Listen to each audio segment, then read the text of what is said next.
You're watching The Breakfast Club. Morning, everybody. It's DJ MV Angela Yee, Charlamagne the Guy. We are The Breakfast Club. Special guest in the building. Get this man the respect he deserves. He's a goddamn legend, okay?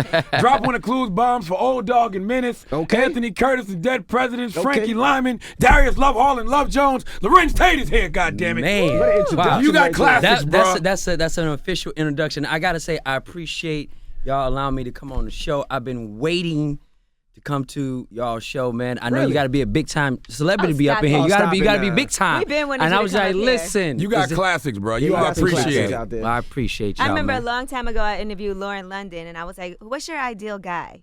And she said, O-Dog. Menace. That was her ideal man. That's her ideal guy. You know, Not anymore, I'm I've sure. I've heard that from a few people. You know, Menace was a real catalyst for black cinema back in the days, and for some reason, women were attracted to O-Dog. They Much love like, thugs, man. you know, women were attracted to Tupac. You know what I'm saying? He had that thug. But he didn't have no chick in the movie really ever. He was, No, he didn't. Actually, O-Dog didn't have a chick. O-Dog never got no in the whole movie. In fact, the only time O-Dog was even offered something sexual was for Crackhead when Crackhead wanted to suck his penis. And you know what happened? He killed him. Yeah. Yeah. He wasn't about that life. our white camera guy from Revolt was like, Larenz Tate. That was the guy that they offered to suck his menace. And I was like, that's how you know him? That's how. That's how. how they know you. Okay. How did you- Base heads offering to service information. O-Dog. There you Yeah. go. Okay. Now, how did you not turn to a life of crime after playing that character? Because you know how people say you get so deep because you played that role, bro. Well, here's the deal, man. You know, a lot of people didn't know that I was doing television before. I was about to say, I thought people didn't know I was really killing people. I was, I really was- doing crime. I was- Like, I was based up on in pistol my on real my life. no, I was an actor, man. I started out as sort of a child actor. So I, you know, when I got an opportunity to play that role, I just wanted to just kind of separate myself from things that people had probably had seen. I did a show with the late Red Fox and Della Reese called The Royal Family. So I was like this, you know, I had this sort of cookie cutter look, you know what I'm saying? And I wanted to get away from that completely. Great and, job. and get into that role. And I'm from the west side of Chicago. And I know what it's like, you know. To kill somebody. No, I'm not. Gentlemen, why you trying to put some bodies on me, man? I'm just saying I a can thespian. connect. You know what I'm saying? Right. You know what I'm saying? Trying to put bodies on me. No, but being from the west side, I kind of know what that's like. And also growing up in Los Angeles. So I wanted to just make it as authentic as I possibly could based off the things that I had seen. And then you balance it out with Love Jones. Balance it out with Love Jones. Right after. Well, they said Pac was supposed to actually play O-Dog. Is that Yeah. true? No, so here's No. the thing. Tupac was casted in the role of the Muslim, Sharif. And he had, so Tupac used to do a lot of music videos with the Hughes brothers. They were there for him when he you know, started, you know, when he broke away from Digital Underground on his own, and they started directing a lot of his music videos. So they casted him. They were friends. They cast him as the Sharif character, because, you know, Pac was like intellectually sound. He was on another level, and they was like, this is perfect for Pac. And he actually came to a couple rehearsals, and it was myself, it was Jada Pinkett Smith now, Tyron Turner, and Pac.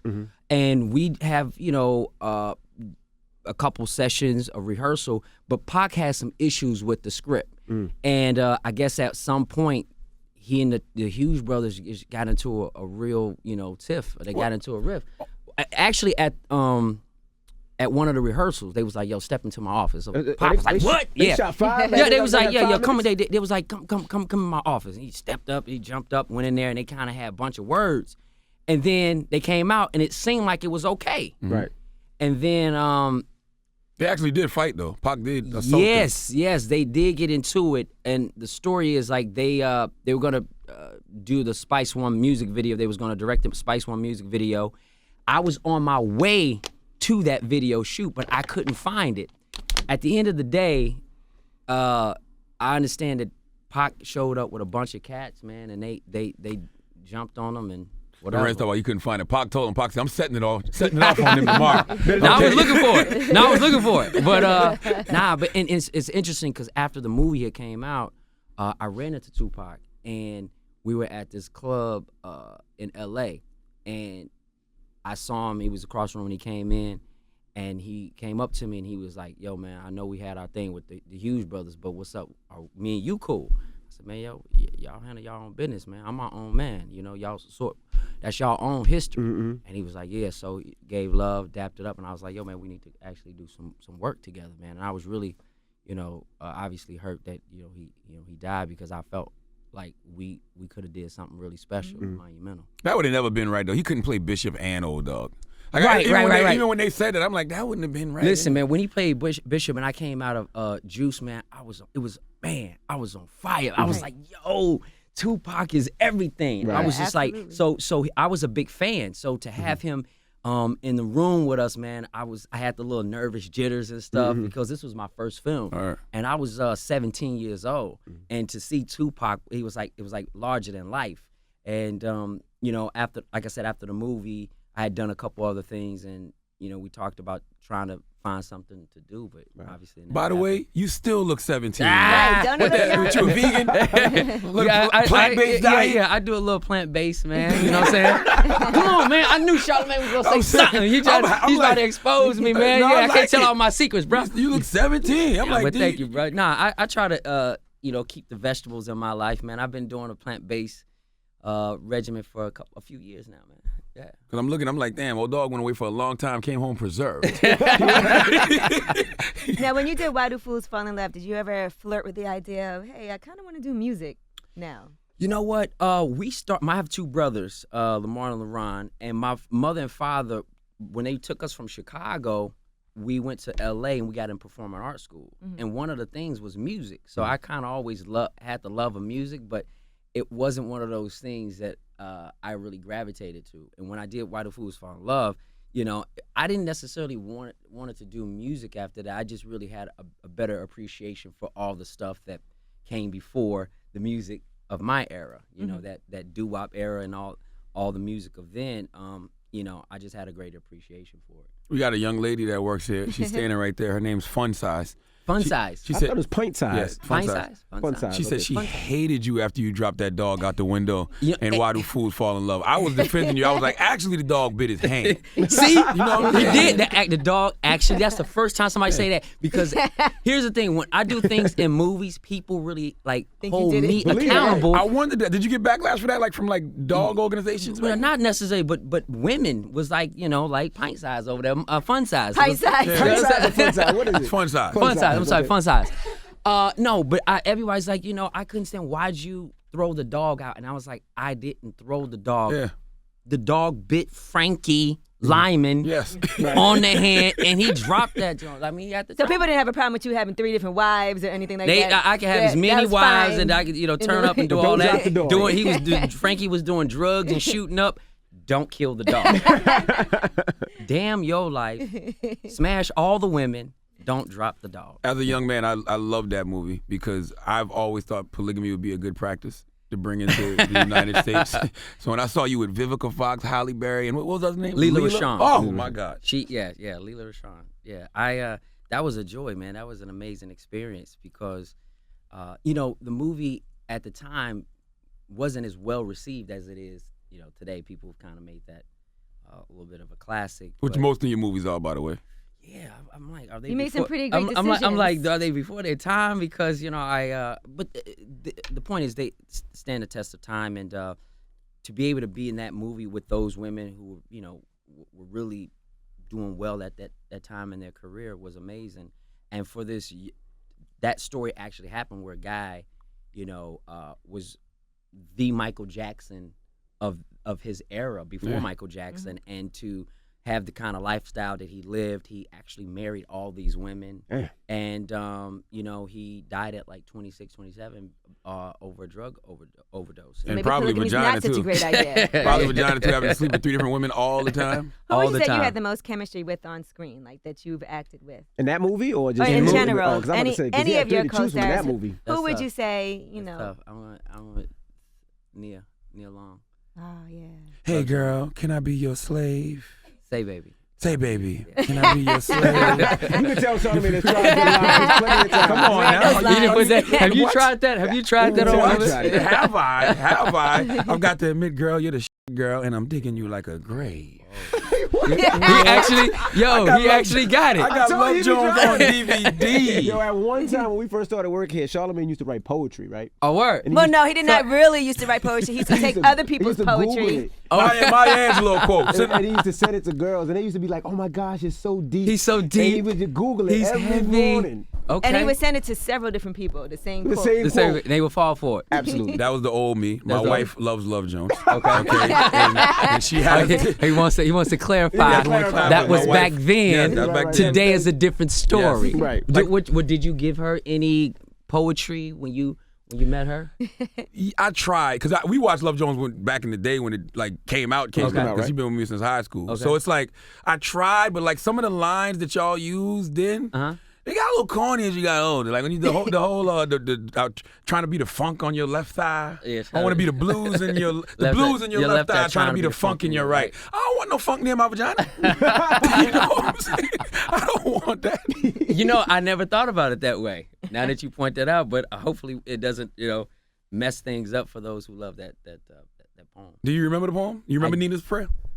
I don't remember all of it, some of it, and as an artist, I should always be prepared. But I gotta To recite a Yeah, poem. because it's been requested Right. since the movie. Every time I see Every it, he's time. like, And I "Hey, can think do you that said poem?" that you would be open to do a Love Jones part 2 if the script was right. If the script was right, and Nia Long and I have been talking actually a few weeks ago. She and I sat on the phone. We was like, "Listen, we gotta. This has been not necessary. It's been a great thing. And y'all both look young. Yeah, still. yeah. By the way, y'all could do it. And it wouldn't look washed. No, it wouldn't. I feel like she and I was saying it's both a blessing and a curse. The blessing is that people still want to see that story continue. The only curse is if the script is not right. And so we've seen a couple scripts that just wasn't right. And fortunately, we have taste, obviously, so we don't want to just do anything. do anything that doesn't make sense because the audiences, we really regard them very highly, and we don't want to cheat the audiences and the fans of that movie. So the script has to be absolutely right, and obviously for the studio, the business of it has to be right. I feel like it'll do really well. What did one of those scripts look like that didn't look right? Like what would a Love Jones 2 look like? It didn't really highlight the things that we felt that Darius and Nina would go through. We just felt like it just was like there was too much separation. They was like over there doing their own thing over there, and it's like maybe they'd come together a little bit, and it just needed to flow a little nicer. There need to be more nuance to it, Gotcha. and give people some of the things that they wanted. And I felt like some of the that poetic feeling was not there. And I was like, we got to incorporate some of that. I mean, that's what the movie was about. I always relate Love Jones in a way to a foreign film. If you're a movie buff, you like those classic foreign films because of their cadence, the things that they were saying, how they spoke to each other. Like You- Shakespeare. Yeah, you didn't Yeah. really. It was very much like Shakespeare without being Shakespeare. And it was black folks sharing our own way of speaking and communicating with people. And even if you wasn't black, you could still understand it. You know, people love that movie, The Notebook, but Love Jones was first. Right. You Love could see Jones that. Yeah. Notebook was trash compared to Love Jones. Does that mean a lot of, I wouldn't say poetic females come up to you? What What's you a poetic female? Incense and Incense, yeah, maybe and not shit oils. Does that mean that you got a lot of those in your DMs? Yeah, you're over the years. Yeah, you got this, but you'll be surprised, man, that it's been beyond. It's been an entire gamut of different kinds of women and people, men who feel like that movie was special to them and it made a difference in their relationships. I've seen straight up like guys that have come up that I'm like, okay, yeah, that dude is a killer. You know what I'm saying? He from the streets, he a killer. And then he I'm like- he up there with this. You're like, yo, bro, say, hey, Put the gun down. yeah. He put the pistols away, and then I'm like, yo, if we could do that, because I'm assuming he's gonna talk about menace or dead presidents, Right. and there's been several times where people are like, yo, man, my girl really liked that movie, but I'm like. Don't you feel like it's yeah, they want to put it on their girl, Yeah, but it's but like you you girl. really like, You but enjoyed like, it. no, Yeah. you was Don't you alright feel in like that. it's such a different day and age though? I feel like back then people were a lot. I don't even know how to say it, but like nicer. Romantic. Like more romantic. I feel They like knew how to this- court women, how to This treat day and women. age is not like that. You know why? I feel like you're right. it's a big difference because back then we didn't have social platforms, social media, and the internet and computers to kind of separate you. When you had to talk to each you other. want to talk to someone, you got to actually go holler at. I was talking to somebody, some youngins, and they was like, they are on Facebook or whatever social media to meet girls, and I'm like, yo, man, okay, that's cool, I get that, but you gotta be able to speak to the woman. You gotta have that underneath you. I have 3 sons, and I'm like, yo, when they start, dating, because they're babies now, they're little guys, but like you can't just, They're gonna be texting. Yeah, texting. It's like, listen, you gotta be able to know how to communicate with people, and a woman is gonna want you to be able to connect with her, be on some social platform. You gotta, and a lot of those social platforms are people's portfolio. That's what they want you to think that they are a part of them, but you don't get a totality of who someone is. It's but you don't really want totality. You want vagina. Like, there's a lot of vaginas going viral, man. These dudes just having sex because of these social media platforms. Yeah, that wasn't Love the essence of Love Jones. That's what's right now. It's just like, obviously the end game is the vagina. Yes. That is the end game. But you got to be able to at least go through the courting stage on some level. Did chicks expect you to be super romantic after Love Jones? Yes. No, you was spitting poetry. Could you live up to that?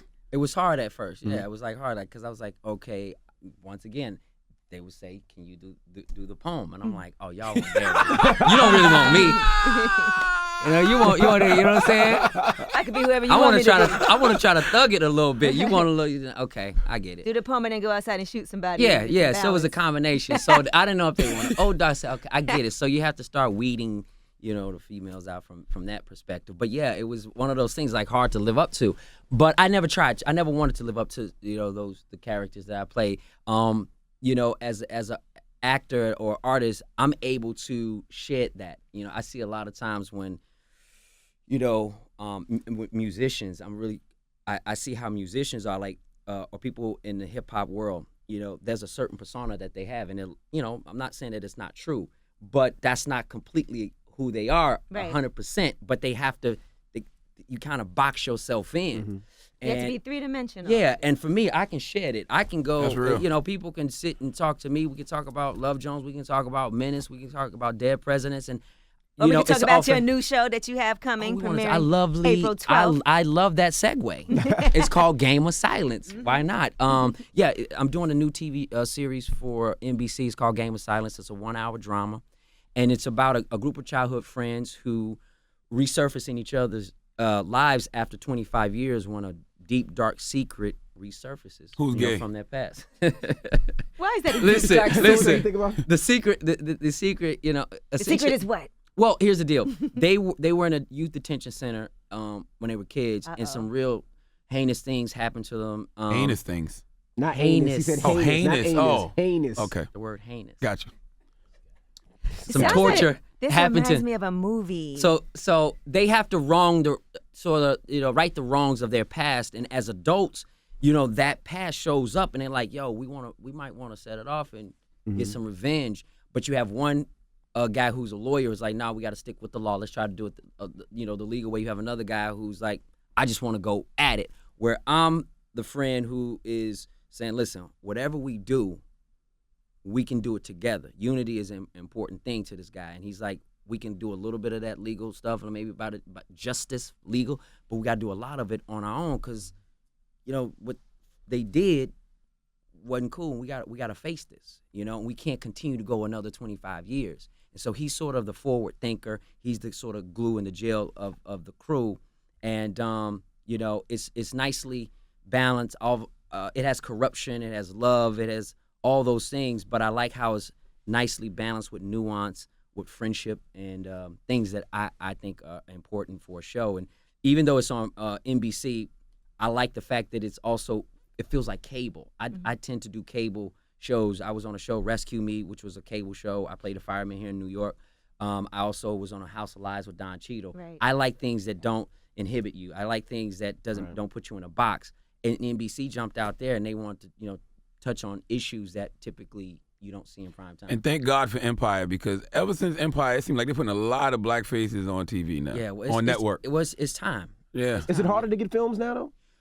Well, they just seem to not make a whole lot more films. And when we talk about predominantly African-American movies, or black movies, you know, it's like one genre at a time. Yeah, how many Tyler Perry movies you gonna do? And you gotta balance that out. You know what I'm saying? And God bless Tyler and the faith-based movies, but there's so much more for us to do. You know, people said that I was a part of a golden era when we talk about all these movies because, you know, you had Friday, you had Set It Off, you had Boys in Best the Man, Hood, Boys in the Hood. You had all Yeah. these things going at one time, and it wasn't just one genre or it's all comedy right now with one or two actors, or you know, a movie just all about civil rights. I can remember the last one. I feel like the last one was Brown Sugar.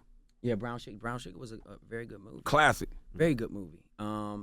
So I feel like, you know, I want Hollywood to be a little bit more responsible and understand that audiences want to see more stuff and it's diverse. And, you know, there should be more of a call of action as opposed to, you know, it's cool to kind of point out what award shows to acknowledge the work of great actors that are black in the community.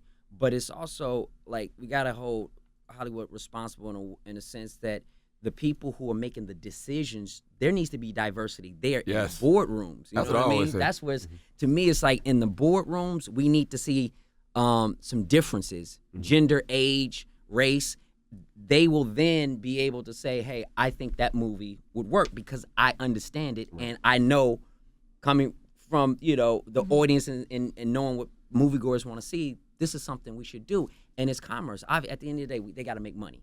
But I also feel like they underestimate the audiences that they don't want to see or they only want to see one thing. Do you feel like you need an Oscar for validation? Because I'm glad you said that because I always say, F the Oscars. It starts in Hollywood. Hollywood just has to make better product. But do you feel like you need an Oscar for validation? Because you've been in two Oscar-nominated movies. Yes. Crash and Ray. Crash and Ray. But, you know, and that's great. And when you can get acknowledged at the highest honors, that's amazing. But, you know, I'm personally not in it to get acknowledgement necessarily from, you know, awards, for any award shows or anything. It's great to have it, and I would be obviously honored. But at the end of the day, you do this stuff because it's something that you want to do and it's something that you love. But you can't, you know, put so much weight on, you know, those award shows. I really feel like it's the executives and the people who run the studios and the networks that make the decisions as to what the communities or what the people or the masses are going to do. But you pointed out there are a lot of, you know, there's more diversity in front of the camera now on television. You have a lot of shows. Blackish is a great show. Blackish is a solid show. And ABC has their first female black president. Correct. So it's a lot of diversity that's happening because there has been a call of action to do that. You know, they understand it. But when it comes to movies, it's not as many. You know, you can a couple movies. Name how many black movies were out last year. 4. Straight Outta Compton. It was 4 or 5. Straight Outta Compton, Dope, Creed. Chirac. Chirac. Is Creed a black movie? I wouldn't consider. Ryan Coogler's a black director. Yeah, well, I mean, and here's the deal. We don't. At some point, you got to get out of it's a black movie or not. I think that it was a black director and you had a black lead. It's a movie for the masses. Right. But if you think about it, I don't know how many movies actually technically hit the theaters in 2015, but I believe it was upwards of 1,200 that actually made, even if it was there for one day. Right. And we talk about maybe 5, 6, 7, 8 that were black leads and directors and stuff. I'm like, come on, man. Right. That's tough. So, you know, I just want to continue to make great choices and decisions in the kinds of projects that I do. Sometimes people say, well, where have you been? I haven't seen you. Well, I've been laying down a foundation. My brothers and I, we have a production company. So we've been trying to tell our own stories. We're trying to get other scripts and trying to push the envelope to do something, you know, different. And so, you know, that's what I've been doing. But TV has been great too. You know what I'm saying? I got a wife and 3 kids, you know what I'm saying? So the TV has a little bit more opportunities of the kinds of things that I want to do. Gotcha. As opposed to doing some of the similar things that were, you know, similar in my past. Is there any role that you gave up or didn't do and was like, damn, I should have did that role? Not necessarily, but there were movies that did come across my table that I didn't wind up doing. Like you what? mentioned, they sent me Brown Sugar, which was a good movie. I thought that was fine, but also They wanted you to play the Tate Diggs part? Yeah, and also Best Man. You know, Malcolm called me for that to play Tay's character, which I felt like was perfectly casted. I really liked that movie. It was a little similar to what Love Jones was in terms of he was a writer. Neil was already casted, and I wasn't really sure if that was. I was actually doing another project at that time, so that didn't work. But I love those movies, man, and so Tate need to send you an edible arrangement or something. no, but it's good. It's wrong for everybody. You know what I'm saying? So like I said, I'm doing things with my brothers. We got a production company, Tateman Entertainment. We got a project that's coming out later this year with it's called Deuces. It's with myself, Megan Good, Lance Gross, and Lala Anthony. We produced that with Queen Latifah's company, Flavor Unit. We got an action movie called Beta Test. And we also got a podcast project that we're doing with Lawrence Fishburne. Yeah, so it's an audio drama. Right? Yes, it's about Bronzeville, 1940s, South Side Chicago, when African American communities were self-sufficient, economically sustainable and stable. And we want to talk about that era, a part of the American history and American dreams that actually black folks experience. Why a podcast and not like actually try to make that a film or something? Well, because a lot of people are doing and listening to podcasts is very successful, and we felt like it would be great to build out an audience with that, you know, in a real way, because we don't want to do it just as a quick movie. We want to really lay it out, and just with that new technology of what's going on, Fishburne and I was like, yo, that's the kind of cool way to lay this out. Oh, trust me, we know. I got one, Angela got one. Yeah, I know. So with the podcast, and I was like, why not as actors, we should do that, and we're going to serialize. So it's going to be 10 episodes. We're going to do it this summer. I think Fishburne is in Africa doing a project. When he comes back, we're going to knock that out, and it'll be out in the fall. And it's about Bronzeville. It's something, like I said, we need to hear and we need to see. Eventually, we'll probably do it as a TV series and on some level, and maybe a movie. That's great, because then you already have a fan base when you decide to bring it to television. Exactly. Or movies, or movies. Yeah. Now, is it true you were classmates with Malcolm Jamal Warner, Theo from The Cosby Show? Yeah, we were in a performing arts school in Los Angeles. When we moved from Chicago, we was there, he got casted, and it was like, wow, to have one of our, sort of classmates from this performing arts to be casted in a major TV show was That was incredible. a big deal. Was that you that always wanted to act, or were your parents like, okay, we're gonna? No, I never wanted to act. It's an interesting thing. I tell people the story that when I was younger and I was doing commercials or little bit parts, a little speaking line here and there, when my friends at school would see it, I would deny that was me. I was like, nah, that was me. You know what I mean? Because, you know what I'm saying? It wasn't, because it didn't reflect who I thought I was. It was a little cheesy, it was a little cheesy, little corny, and I thought I was a little fly than that. Nah, you know what I'm that's not saying? me. I bet you claim Old Dog, though. Oh, yeah, 100%. You know what I'm saying? I had to, 100%. So, yeah, for a long time, I wasn't comfortable with people knowing until, I would go to their house and somebody would videotape it and it was like, yo, that's you at the end. That's the credit. That's your name. Right. So, I had to give it up, know. So did you go on the audition with Theo too, Cosby Show, or he ain't tell nobody? No. He didn't tell nobody. I wouldn't tell nobody either. You'd have been a got dope-ass cockroach, bro. What was that? You'd have been a dope cockroach. I didn't even think about that. But I was too young. I was a lot younger. So, I was like, when he got casted, I was maybe like 10 or 11. You know what I'm saying? So I was way too young to be casted. And it was shot in New York. So his whole family went to New York, and we had just got to LA from Chicago. So moms and pops was like, nah, we're not going. Did y'all talk? Did y'all discuss the future? Like those stories always interest me because it's kind of like some outliers type stuff. You know what? He actually spent he was actually in my brother's a few years older than me. So he was in their class, but we all went to the same school. And so at that time, they were a lot closer to Malcolm.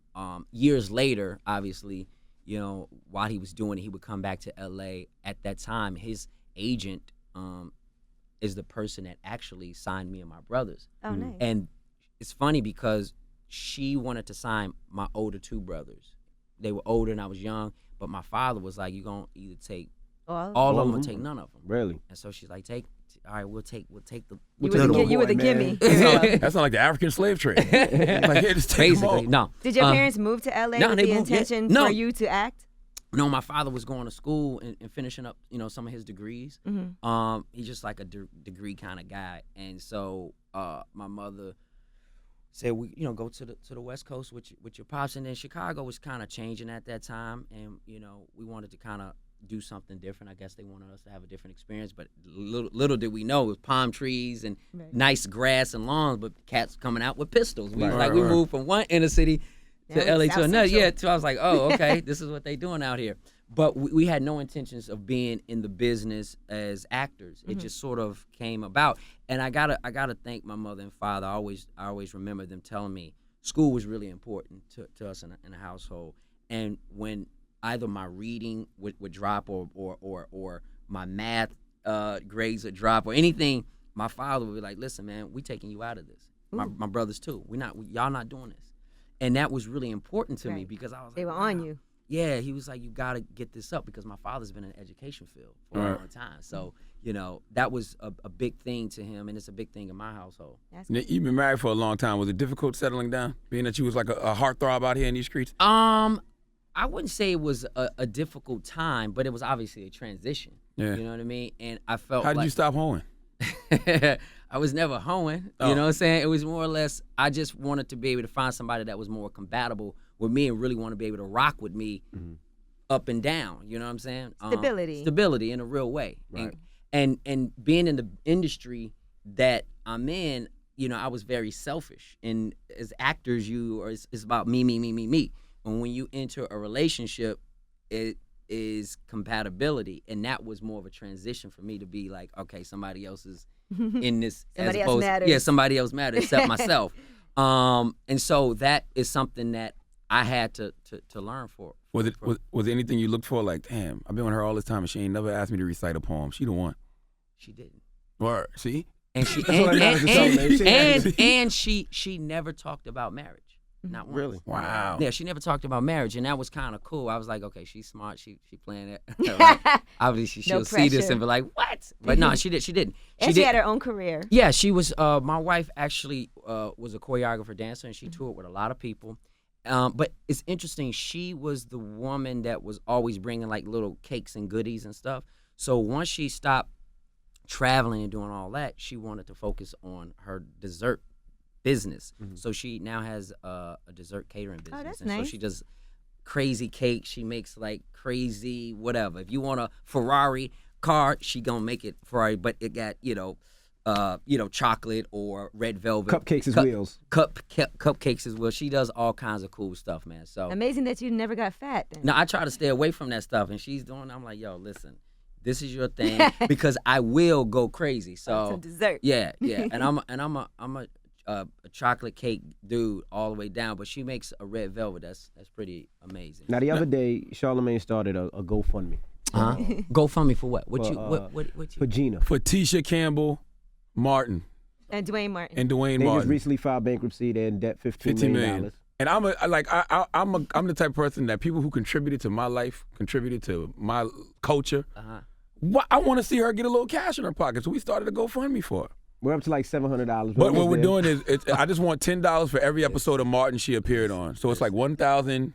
Is this true? Like, yeah, it's a fact. He started it. Yeah, it's a fact. But yes, they are in debt, and they made some bad investments, I guess, and they're filing bankruptcy. So it's just like a tip when she comes up here. I just want to give her the money and say, "We thank you, we appreciate you." Oh man, but that's not what I was asking. Those are my peoples, man. I was asking, with you, how did you stay above level so well with money and financial decisions?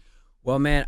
I lived quite honestly below my means, man. I be seeing you on vacation with Luda and all the money. But you see, but here's the deal. Like for me, I'm the guy like this. I try to be smart as best I can with my money. All right, so everybody gonna go to a vacation. I may not be able to do the private jet. I'm gonna let y'all go ahead, PJ that. Y'all can private jet that. I'll get there. Okay. Long as I get there. You jet blew it. Yeah, whatever I gotta do, I'm gonna get there. Okay. 2 layovers. Listen, I'll get there. But here's the deal. I ain't gotta ask nobody. I'm in a nice room. I got a suite just like everybody else. I ain't gotta ask nobody for nothing. When y'all wanna do the yacht and y'all wanna ball out on the yacht, I can put something on it for the time that I'm on that yacht, and then I will get my happy black ass off. All right, so you got the yacht for 1 week. We're here for 2 hours, so you break it down. I'm good. So I break that down. So I just try to, and I'm not a guy that's, walking around and spending money on things that I feel like are useless in the end. I'm not gonna put $2 million around my neck. I just don't see the value in that. I can't wrap my mind around it. And especially when I got 3 kids, that doesn't make sense to me. Let me ask you a question. If you go on a vacation with Ludacris and all these people with private jets, right? Ludacris, Kevin Hart. And you're on the phone with them, Ludacris, Kevin Hart, hey, we're going to make it. And then you be like, well, I'm just going to catch a commercial flight. You don't pause a little bit to see if they be like, nah, you can ride on the PJ with us. Like, We got seats. No, because they offer, so it's all good. You know, you just say no? Guys like that, I rock with them. You know what I'm saying? I rock with, but really, you know, if I can't swing it and it's a cash, and if I can't swing it, babe, we're not doing it. They'd be like, okay, we'll pay for the jet that. there. You pay for it coming back. Yeah, we're not doing that this time. And I she's feel like, you. cool. Or she'll be like, we ain't She'd be like, spending you that know, we money. got frequent flyer We miles. ain't doing that. We're gonna use our frequent flyer miles. Yes, she's smart like that. And so here's the deal. Anytime, like when you're in Hollywood or when you make a lot of money, you can make bad investments. You know what I mean? And for me, I'm a guy that's a journeyman, so I never know when the next big project is going to come. I have seen highs and I've seen lows in my career financially. It's no secret. And when people out there balling out, I know the real deal. I know how it goes. Well, in that season, they might be hot. Or you might not be making the when best financial decisions. All right, for instance, when we talk about people buying crazy houses, I feel like this, as we know, many people, you can get into a house. Right. It's how you The sustain that maintenance. house, the maintenance. So if you got a crazy house, but you spending $750,000 a year just to maintain it, Right. we're just talking about just maintaining. So you got to do, or sometimes people got $1 million price tag just for maintenance. Right. So you got to tell me that's if you're gonna be there for 20 years, that's $20 million just maintaining the crib. Wow. Think about that. Right. You're right. So we can get in the crib. So I can get in the crib, but can I maintain this For 30 years? I agree. That's Word. $30 Past 30 million. years, because you retired now, your kids, you got to You retire. So now let's say you're a ball player. You're not making the same money that you were making 15 years ago, but your lifestyle says each year you're shelling out $1.5 million just to keep popping. Come on, man, that's like crazy. So for me, I'm like, listen, He's a I'm not- mathematician. Yeah, it's not even a that math. It's kind of just kind of Simple smart. math, yeah. And so Right. there are times where it gets tight. It gets tight, and you have to be able to say, okay, sometimes we can't. We're not gonna be able to. That's 2 less trips we're gonna take this year. And I'm cool, and we're gonna make the best of where we at. You know what I'm saying? Go to the park. Feed the ducks. You know what I'm gonna saying? read you a poem. I'm good. I'll break out the poem. Or when I'm filming and I got my room and board, y'all come out here. Everybody, and have a nice listen. vacation. When I we stay an extra 2 days. when I'm working, we're gonna turn up. We're gonna stand the best. Whatever. It's good. I got it. But when if I'm not working that time, there's money going out and none coming in. There's no reason for us to live like when I'm got the money coming in. Right. So now we just gonna chill. Now, I just got a couple more questions. When you did Why Do Fools Fall in Love? Yeah. You got 3 beautiful women on set. Correct. Do you shoot your shot at one, or you just fall back and see which one comes to you? Because you don't want to shoot your shot at all 3 and blow your chances of possibly getting one. But he could shoot all 3 shots. One might reply. Interesting. How did you handle that? 'Cause I know you Honestly, shot your shot. No, I actually fell back. Really? Yeah. You know, I didn't know if they was in relationships or whatever, and so I just wanted to, I honestly, I was just like, let me just get this. You had Halle Berry in her prime, Vivica Fox in her prime. But you never know if they had boyfriends with significant others, and so I never wanted to, compromise what we were going to do on screen. You know what I mean? It's professional. Try to keep it professional as possible, and I was able to, hug and kiss them and do nice little lovey love scenes, and that was. Everybody was cool. Everybody was. You ever let you get a little chubby and just press it up against them while you're hugging them? Oh my gosh. Listen, you in those moments, man, you feel a little something. Supposed crazy. to. But it's kind of weird because it's people, it's like a camera person right there. So you start, Right. so in love scenes, I usually try to make sure that there's few people on set as possible. You want the lady to feel comfortable. You don't want a bunch of people telling her, hey, move your ass this way, because it feels like, A natural. a foreign movie or Yeah, something. yeah. Like this is a real moment, real movies, people in love. So I just have as few people on set as possible and just kind of let it play itself out. And You They must never- do they never mad tried push-ups you? beforehand. I do Mad pushes I gotta beforehand. get the push up. Mad pushes. you opposite Halle and Vivica and Leela, Anita. Anita, you got to do some push ups. Yeah. None of them tried you?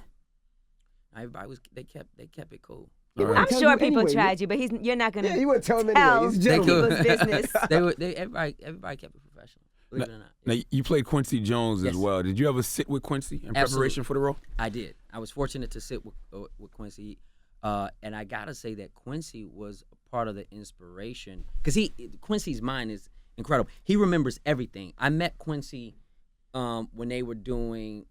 He was producing Fresh Prince of Bel-Air, and my brothers and I came in, and Quincy wanted me to do some kind of show or something or another. And when I did Ray, now mind you, I met him when I was like 17, 18. I'm meeting him when I'm an adult. He remembered all the stuff that I was. He's like, yeah, you had this little blue shirt on, whatever. He remembered everything detail. He said, and your father came in that meeting too. He was there. I was like, wow, for you to remember that. But he would tell me all these great stories. So I spent some time at his house, and he was just going through all these great stories. He was telling me stuff like, you know who's a great jazz singer? And I was like, who? He said, you'll never believe.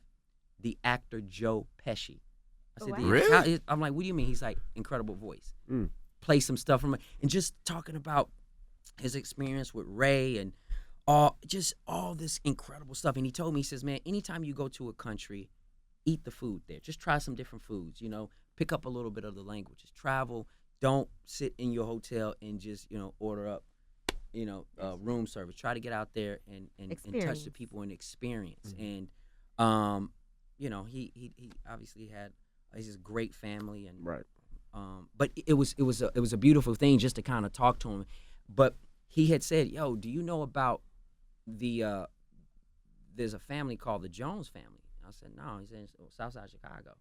I said, "No." He says, "Well, my father used to work with them and run with them." I said, "What is that?" And he kind of started telling me about Bronzeville and the policies and all that stuff. And I was like, "What?" I said, "I would love to do something," because he's from Chicago. I'm from Chicago. I said, "Man, we should do something." He was telling me about this American experience and American dream that black folks had. Bronzeville's in Chicago. Yeah. I thought you were saying Brownsville. No, he kept saying in Chicago. No, so he actually inspired you to go and research this, and then Quincy Jones, Bronzeville. And that was back in 2003. Wow. And so now you never know where that so conversations head to. he was definitely an inspiration for that, man. I love Q for it. Well, the series premiere. You got another question? Yeah, what's my last question? Yeah. I just want to know what happened to Old Dog at the end of Menace, because if you look at the credits, it looked like he was getting into a police car. He's like, damn. He went to jail. He did go to jail. He goes to jail. Okay, see, that's he's been incarcerated. He's been incarcerated. Was that in the script? Yes, he goes to jail. But I know, talking to the Hughes brothers and talking to people, like, he's been in jail. Even I talked to the writer of Menace. I just sat down with him a few weeks back, and we were talking about that. I've been talking to Tyron Turner, who played Kane, and we was just like, what happened to Old Dog? And, you didn't even know? No, I'm just saying, because we know. What happened to that? Because people have been like, yo, would y'all ever do a Menace too? Old Dog gets out of jail. Old Dog's been in jail for 25 years. That'd be a part two. He Because comes out of jail. it looks like it's flashback scene, so you don't know if that was something that happened early in the movie? No, he gets locked up. For the murder of the store clerk. Of the store clerk. Woo woo! Yeah. God is good. That's Drop why a you can't be showing that tape. That urban legend. That was actually like the early beginnings of social media when people commit a crime. And showing the tape. And then Old Dog was the original. catalyst, the original of showing the tape, and Kane was like, yo, man, stop showing the tape. And, that's what people are doing now. They put themselves on camera doing crimes and don't think it's going to catch up. You set it off. Yeah, that makes Old Dog, yeah. they've been watching Menace. Old Dog was the pioneer of social media, dry snitching on yourself. Okay. Well, the series premiere of Game of Silence, April 12 at 10 p.m. Right Make after sure The you check Voice. it out. That's right, and we appreciate you for joining us. I appreciate y'all. It's The Breakfast Club. It's Larenz Tate. The Breakfast Club. Every weekday morning. Tune in.